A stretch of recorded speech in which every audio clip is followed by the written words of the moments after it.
Aplix, tontonannya anak kedokteran.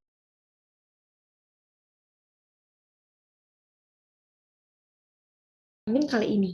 Nah, video e-learning kali ini kita akan bahas tentang gastroenterohepatologi. Ya, kita akan bahas tentang ini. Jadi, learning outcomes-nya adalah yang pertama, teman APMEDS mampu mengetahui definisi dari kasus gastrohepatologi.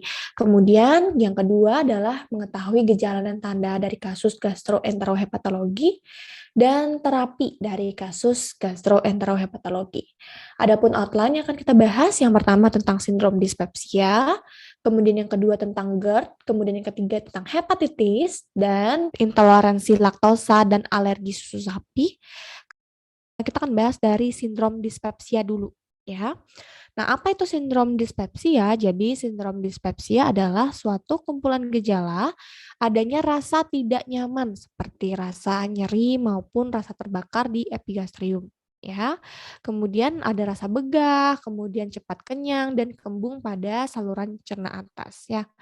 Nah, dispepsia itu untuk pertama kali ketika kita belum tahu penyebabnya apa, kita harus melakukan pemeriksaan penunjang sesuai dengan indikasi, ya. Kalau misalnya dia dispepsianya berulang, lama gitu ya, kita harus melakukan pemeriksaan penunjang. Pemeriksaan penunjangnya yaitu pemeriksaan laboratorium darah, kemudian endoskopi, kemudian ureum breath test ya untuk mengetahui adanya H. pylori infection, kemudian USG abdomen ya. Nah, dari sana kita akan tahu apakah dia merupakan dispepsia organik atau dispepsia fungsional gitu ya. Nah, apa bedanya dispepsia organik dan fungsional? Kalau organik dia terkait dengan kelainan anatomi seperti ulkus baptikum, gastritis erosif, kemudian kanker lambung gitu ya. Kalau dispepsia fungsional itu terkait dengan sindroma distress setelah nafas dan sindroma nyeri epigastrium. Nah, apa itu dispepsia fungsional? Nah, dispepsia fungsional itu adalah rasa sering begah, perut terasa kembung setelah makan, kemudian tidak ada kelainan pada mukosa saluran cerna, itu bisa dibuktikan dari pemeriksaan endoskopik gitu ya. Jadi dia hanya ada gejala dispep tapi dari fundoskopinya normal gitu ya.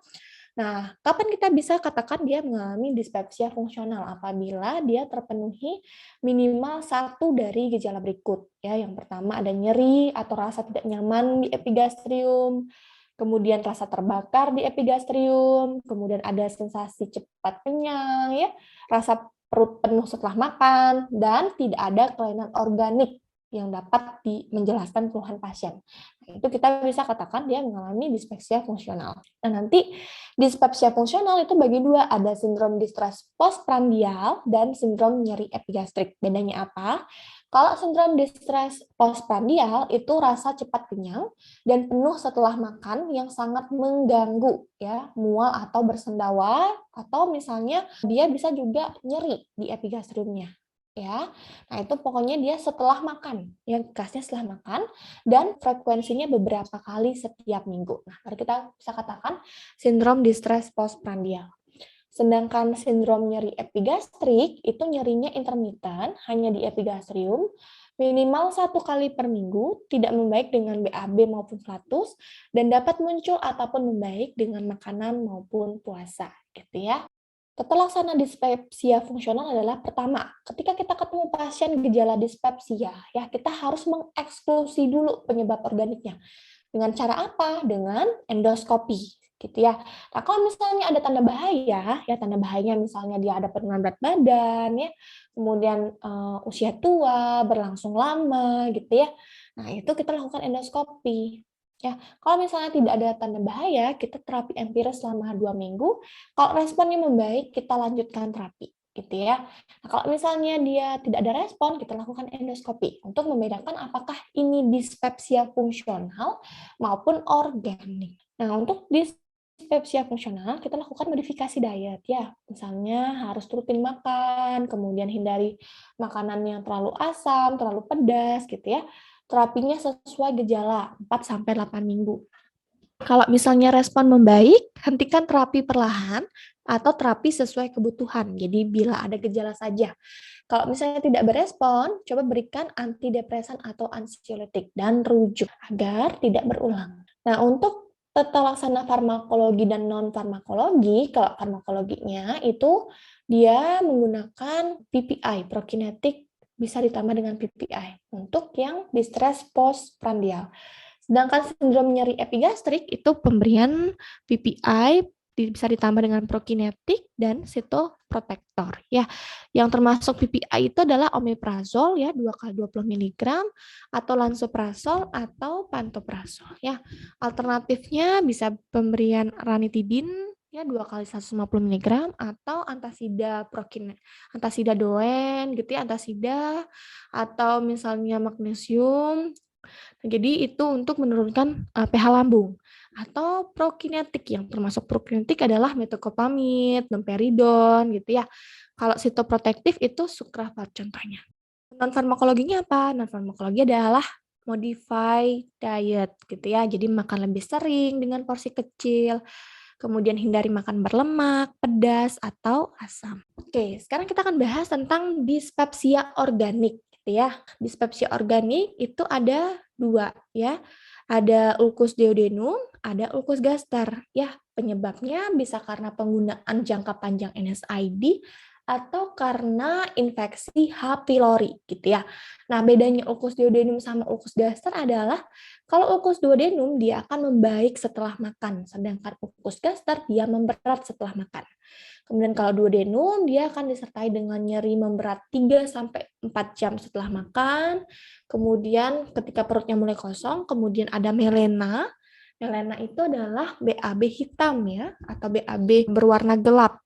Kemudian tidak ada muntah. Tata laksananya adalah pemberian PPI, sukrafat, ranitidin, dan antasida. Boleh pilih salah satu atau kombinasi. Sedangkan ulcus gaster, dia ada muntah dan kelasnya adalah hematoemesis.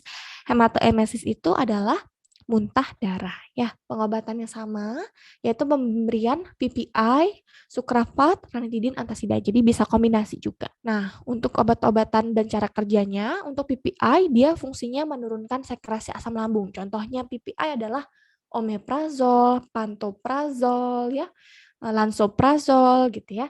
Untuk sukrafat ya fungsinya untuk memproteksi lapisan lambung. Kemudian H2 blocker itu menurunkan sekresi asam lambung, sedangkan antasida dia fungsinya menetralisir.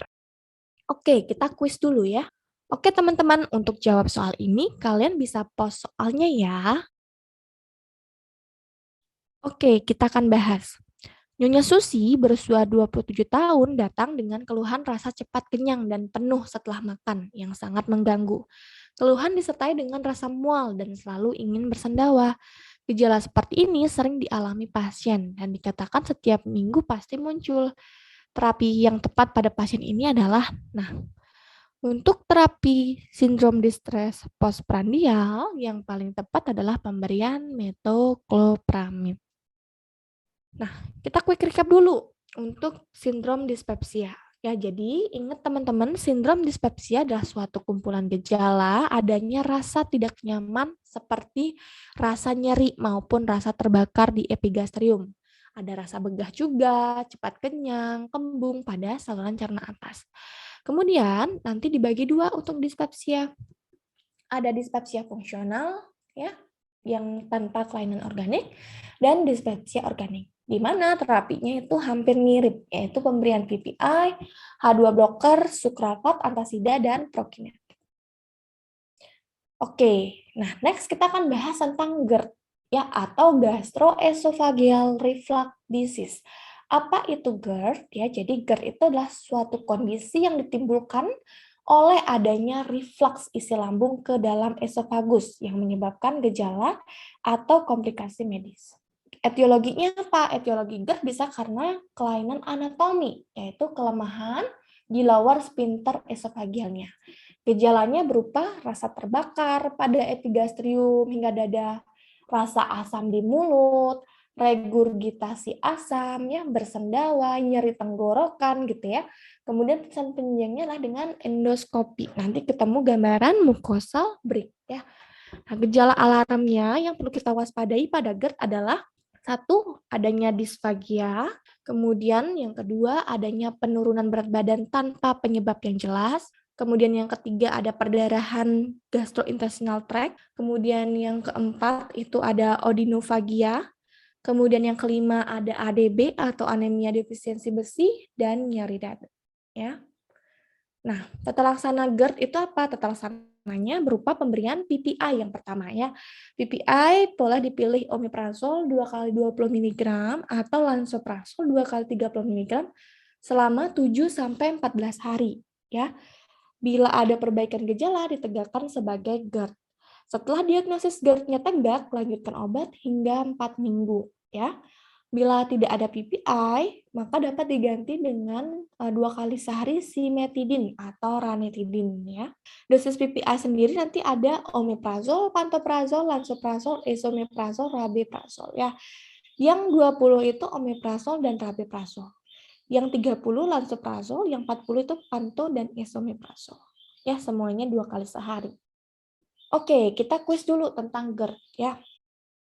Nyonya Siti, 24 tahun, datang dengan keluhan nyeri di ulu hati. Gejala tersebut selalu disertai dengan rasa terbakar di dada. Nyeri dada timbul hingga punggung disangkal ya.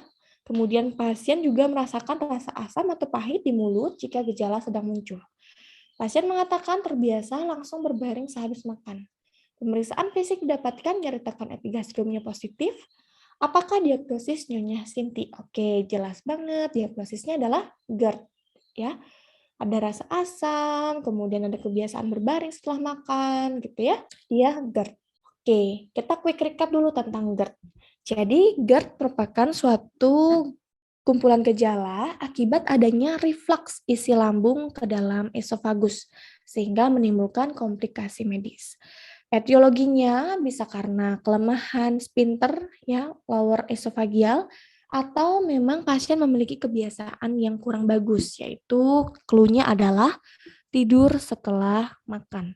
Gejalanya ada rasa terbakar pada epigastrium hingga dada, kemudian rasa asam di mulut, regurgitasi asam, dan bersendawa. Terapinya adalah pemberian PPI selama 2 minggu. Apabila ada perbaikan, dilanjutkan sampai 4 minggu. Oke, itu tadi tentang GERD. Nah, sekarang kita akan bahas tentang diare. Nah, ini kasus yang sering banget terjadi di masyarakat gitu ya. Nah, ini juga akan sering keluar di UKMPPD teman-teman. Nah, untuk diare kita bagi dulu, kita kelompokkan. Diare karena bakteri dan diare karena parasit gitu ya. Nah, untuk diare karena bakteri itu ada yang pertama, disentri, Shigella ya. Yang kedua, Salmonella typhi, kemudian E. coli dan kolera.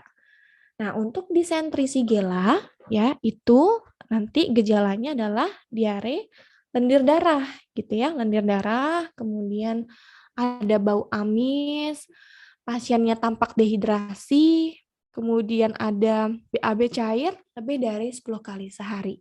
Kemudian pemeriksaan fesesnya nanti akan ketemu PMN positif, kemudian ketemu bakteri batang gram negatif, dan peningkatan eritrosit dan leukosit. Untuk anak-anak, terapinya adalah cotrimoxazole, ya, jadi kombinasi trimetropin dan sulfametosazole dibagi 2 dosis selama 3 hari. Untuk dewasa diberikan ciprofloxacin 2 kali 500 mg. Oke, nah penyebabnya adalah Shigella dysentery. Nah, sekarang kita bahas Salmonella typhi. Salmonella typhi itu khasnya adalah demam staph leather, kemudian ada lidah kotor, kemudian ada bradikardi relatif, ada bercak merah muda di tubuh gitu ya. Penyebabnya adalah Salmonella.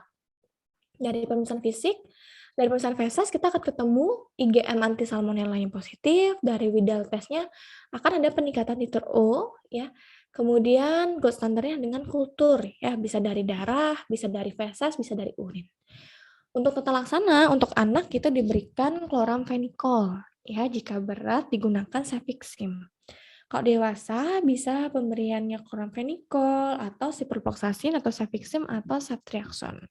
Oke, sekarang E. coli. E. coli itu nanti ada banyak ya, ada ETEC, EHE, EIE gitu ya.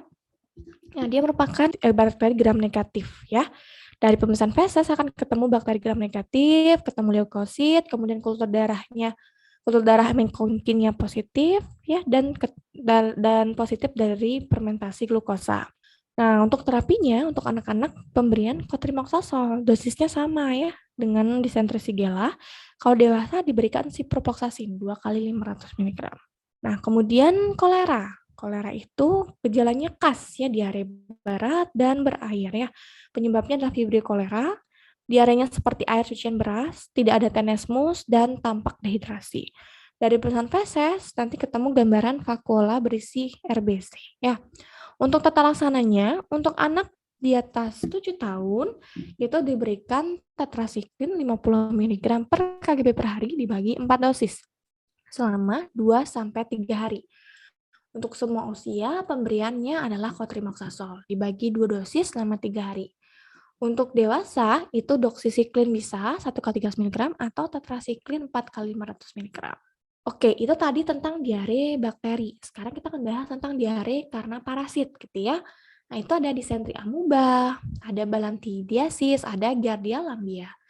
Untuk disentri amuba ya, itu nanti ketemu gambaran diare darah dengan lendir.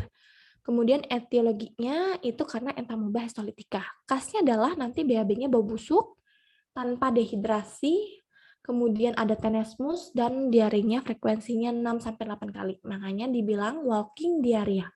Berbeda dengan disentri. Kalau disentri, yang disentri Shigella itu dia lying diarrhea. Jadi dia nggak bisa beranjak dari tempat tidur gitu ya, karena dehidrasi. Nah, dari pemeriksaan feses nanti ketemu gambaran kista mata inti 4 kayak gini ya, di mana sitoplasmanya akan berisi eritrosit dan ketemu kristal Charcot-Leyden ya. Terapinya untuk anak-anak itu pemberian metronidazole 50 mg dibagi dalam 3 dosis selama 3 sampai 5 hari. Kalau dewasa itu metronidazole 3 kali 500 mg selama 3 hari atau 3 kali 250 mg selama 5 hari gitu ya. Oke, kemudian balantidiasis ya, itu juga diare darah lendir. Penyebabnya adalah Balantidium coli. Khasnya adalah ada riwayat tinggal di peternakan babi atau sapi dan napasnya bau tinja. Dari pemeriksaan feses itu ketemu gambaran parasit ovale dengan makro atau mikronuklei. Kemudian vakuolanya berisi RBC. Untuk terapinya pada anak-anak itu pemberian metronidazole 50 mg per kgb per hari dibagi dalam 3 dosis selama 3 sampai 5 hari. Untuk dewasa terapinya tetrasiklin 4 kali 500 mg. Untuk giardia lamblia itu khasnya adalah diare lemak atau steatorea ya. Nanti penyebabnya giardia lamblia itu ketemu kista oval berisi 4 dengan asistol, jadi kayak ada ekornya gitu ya. Jadi dibilang kayak jambu monyet, layang-layang, buah pir gitu khasnya di soal ya. Terapinya itu pemberian metronidazole sama seperti disentri amuba. Oke, nah bahas tentang diare kita akan identik dengan menilai derajat dehidrasi diare pada anak ya, karena ini paling sering terjadi. Nah, untuk derajat dehidrasi itu ada tanpa dehidrasi ringan sedang, dan dehidrasi berat. Kalau tanpa dehidrasi, dia kehilangan kurang dari 5% cairan, sedangkan dehidrasi ringan sedang kehilangan 5-10% cairan, sedangkan dehidrasi berat kehilangan lebih dari 10% cairan. Nah, kalau misalnya dia tanpa dehidrasi, dia keadaan pasiennya baik gitu ya, sadar, matanya tidak cekung, ubun-ubunnya besar, tidak cekung, ada keinginan untuk minum, turgornya normal, dan diberikan rencana terapi A. Sedangkan kalau dehidrasi ringan sedang, ya, itu dia gelisah, ya, matanya cekung, ubun-ubunnya cekung, ya, besar sedikit cekung, kemudian terus minum, ya, ingin terus minum, turgornya kembali lambat, dan diberikan rencana terapi B. Sedangkan dehidrasi berat, gitu ya, dia pasien tampak lesu, lunglai, tidak sadar, kemudian bibirnya kering, matanya cekung, ubun-ubunnya sangat cekung, pasiennya malas minum ya, kemudian turgornya kembali lambat dan diberikan rencana terapi C. Oke, ini merupakan rencana terapi A, yaitu terapi untuk pasien yang tanpa dehidrasi ya. Nah, untuk rencana terapi A yang pertama adalah berikan cairan lebih banyak dari biasanya berupa ASI. Bisa tambah Oralit ya, kalau usianya di bawah 1 tahun itu pemberiannya 50-100 ml setiap kali BAB cair. Kalau usia di atas 1 tahun itu pemberiannya 100-200 ml setiap kali BAB cair ya. Nah, setiap BAB 1 bungkus larutkan dengan 200 ml ya, atau pakai cairan New Oralit 5-10 ml per kgbb. Kemudian zinc ya, zinc dalam 10 hari berikan, kalau dia di bawah 6 bulan berikan setengah tablet, kalau di atas 6 bulan berikan 1 tablet ya. Kemudian berikan anak makan untuk mencegah kurang gizi, berikan antibiotik sesuai indikasi dan nasihat ibu. Kita bisa singkat dengan istilah OZANA. Nah, kemudian ini untuk rencana terapi A. Untuk rencana terapi B, itu oralitnya dikali 75 mili dikali berat badan dalam 3 jam pertama. Teruskan ASI, berikan zinc selama 10 hari berturut-turut dan KIE. Ya, untuk terapi C itu berikan segera RL atau NaCl 0,9% 100 ml per kali BB. Nah, itu dibagi dua. Pemberian pertama 30 ml per kali BB, kemudian dilanjutkan 70 ml per kali BB. Kalau usianya di bawah 1 tahun, itu dalam 1 jam. Kalau usianya di atas 1 tahun, dalam 30 menit, kemudian dilanjutkan dalam 2,5 jam. Kalau usia di bawah 1 tahun, itu dalam 5 jam. Kemudian berikan zinc dalam 10 hari berturut-turut dan berikan oralit. Jadi gitu ya. Jadi 30 ml per kBB dan 70 ml per kGBB. Jadi dibagi dua ya. Oke, kita kuis dulu ya. Untuk jawab soal ini kalian bisa pause videonya ya. Dengan keluhan diare sejak 4 hari yang lalu. Pasien mengatakan BAB 6-8 kali per hari, 3 hari terakhir BAB menjadi cair dan terdapat lendir darah. Pasien juga mengaku BAB-nya tercium seperti bau amis. Pada pemeriksaan tanda vital, kalau pasien dehidrasi sedang, dari tekanan darah 100/80, nadi 110 kali per menit, RR 18 kali per menit, suhunya 36,8. Pada pemeriksaan fase rutin didapatkan bentukan sel PMN. Apakah terapi yang dapat diberikan untuk pasien ini? Nah, ini merupakan disentri basiler ya, jadi pemberiannya adalah ciprofloxacin 2 kali 500 mg. Oke, kita quick recap dulu tentang diare. Jadi ingat, diare itu merupakan BAB cair yang dapat disebabkan oleh bakteri maupun parasit. Nah, bisa disertai darah dan sering menyebabkan dehidrasi.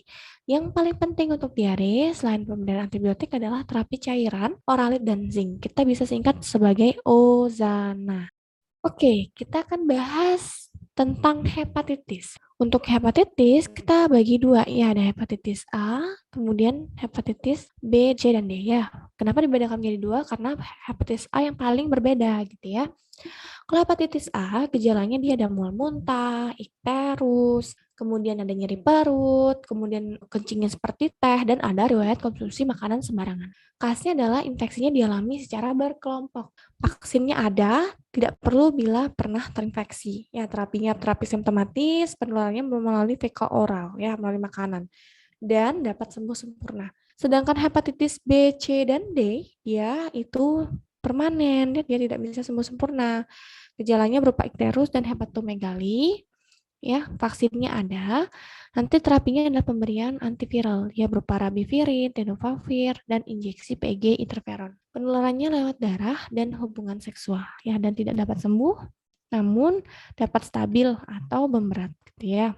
Nah, untuk pemeriksaan hepatitis A dan C, untuk hepatitis A, kita cek IgM dan IgG. Kalau IgM anti-HPV-nya positif, berarti dia mengalami hepatitis A akut. Sedangkan kalau IgG anti-HPV-nya positif, berarti dia pernah terinfeksi hepatitis A atau pernah menerima imunisasi hepatitis A. Untuk hepatitis C, ya, dilihat dari IgM, IgG, anti-HCV, dan HCV RNA-nya, ya. Kalau misalnya IgM anti-HCV dan HCV RNA-nya positif, berarti dia mengalami infeksi hepatitis C akut. Sedangkan kalau IgG anti-HCV dan HCV RNA positif, itu berarti dia infeksi hepatitis C kronik. Kalau IgG anti-HCV-nya positif, tapi RNA-nya negatif, HCV RNA negatif, berarti dia pernah terinfeksi hepatitis C. Nah, untuk hepatitis B itu agak banyak ya, kita cek HBV, HBsAg, HBeAg, IgM anti-HBs, anti-HBe, kemudian IgG anti-HBc, dan IgG anti-HBs. Nah, kalau misalnya dia HBV-nya positif, HBsAg-nya positif, tapi HBeAg-nya negatif, kemudian IgM anti-HBs positif dan IgM anti-HBe-nya positif, itu artinya dia mengalami infeksi akut hepatitis B. Sedangkan kalau misalnya HBeAg-nya positif ditambah ini, berarti dia akut yang bersifat infeksius. Sedangkan kalau misalnya IgM anti-HBs-nya saja yang positif, berarti dia lagi window period. Kalau misalnya dia pernah terinfeksi, ya, IgG anti-HBc-nya positif dan IgG anti-HBs-nya positif, itu artinya dia hepatitis B pernah terinfeksi. Kalau kronis, itu ditambah HBsAg-nya positif. Kalau dia vaksin, ya anti-HBs-nya masih positif, gitu ya. Oke, komplikasi dari hepatitis B kronis salah satunya adalah sirosis hepatis. Namun selain itu juga bisa disebabkan karena alkoholik gitu ya. Gejala utamanya adalah berupa gejala gagal liver, jadi mudah memar ya, Kemudian ada spider nevi karena peningkatan estrogen di dalam darah. Kemudian ada erythema palmaris seperti ini ya. Kemudian ginekomasti, kemudian atrofi testis, kemudian ikterus atau jaundice. Dan dapat juga ditemukan adanya hipertensi portal, tandanya berupa kaput medusa, ada varises esophagus, kalau dia pecah menjadi hematoemesis, kemudian splenomegali, ascites, dan Klinefelter-Braugarten sign ya. Komplikasinya adalah pecahnya varises esophagus, bisa koma karena ensefalopati hepatikum oleh karena adanya kadar amonia dan hepatorenal syndrome. Diagnosis penunjangnya berupa USG, permukaan endoskopi, SGT, SGPT, alfa fetoprotein untuk penanda karsinoma hepatoselular. Tata laksananya adalah dengan transplantasi hepar dan pemberian somatostatin. Oke, kita kuis dulu tentang hepatitis ya. Oke, seperti biasa kalian bisa pause video ini untuk jawab soalnya ya. Pasien laki-laki berusia 19 tahun melakukan general check up. Pada proses anamnesis, pasien mengatakan bahwa riwayat imunisasi lengkap, namun tetap ingin memastikan karena pasien akan mendaftar ke perguruan tinggi. Pada pemeriksaan laboratorium mendapatkan HBsAg negatif, anti-HBs positif, anti-HBc negatif, HbAg negatif, dan anti-HbIg negatif. Interpretasi hasil serologi pada kasus di atas adalah, nah ini jelas dia pernah mendapatkan vaksin hepatitis B karena anti-HBs-nya saja yang positif. Oke, kita quick recap tentang hepatitis. Jadi, teman-teman, hepatitis itu ada hepatitis A, B, C, dan D. Yang bisa sembuh sempurna adalah hepatitis A. Untuk terapinya ya, ada vaksinasi untuk pencegahan dan kalau misalnya sudah terkena kita bisa berikan antiviral, PEG interferon dan terapi simptomatif. Ya, terapinya bisa pemberian cairan, kemudian terapinya viral ya, kemudian terapi suportif juga.